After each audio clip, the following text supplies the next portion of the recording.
With the World Cup just around the corner, you'd expect every coach to be doing everything to lift their team's confidence. But Eddie Jones, well, he might have just done the opposite. Recently, Jones said that the number of South African players playing in Japan is actually a benefit for the Springboks. His reasoning? He claims it's less arduous on your bodies, suggesting that South Africa has an advantage because their players are fresher, less worn down, and ready to perform at their best. Eddie Jones believes that the number of South African players plying their trade in Japan is a significant help rather than a hindrance to the Springboks amid the continued overseas policy debate.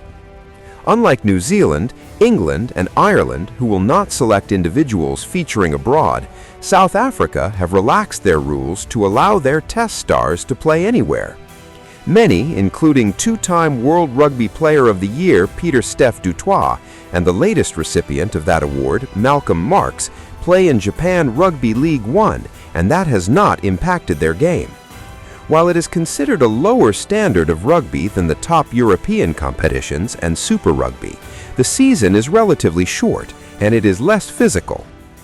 Look at how many South Africa players play in Japan, and I actually think that they benefit from it because it's a little bit less arduous on your bodies, Jones said on the Rugby Unity podcast.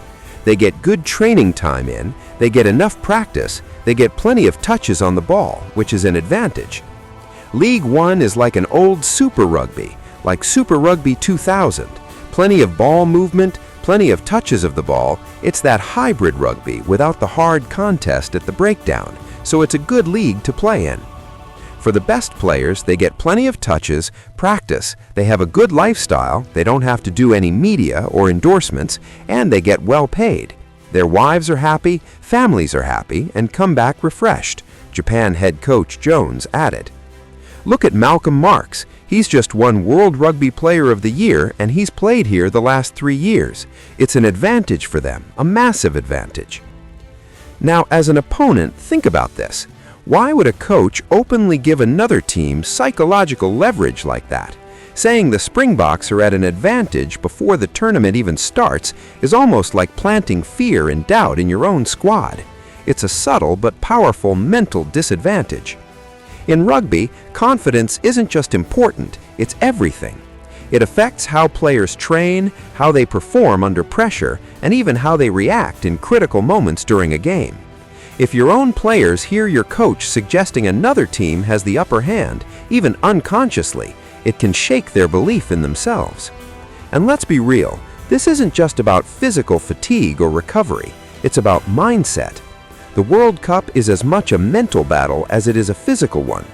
Coaches need to protect their team's confidence like a fortress, not give rivals a public boost before the tournament even kicks off.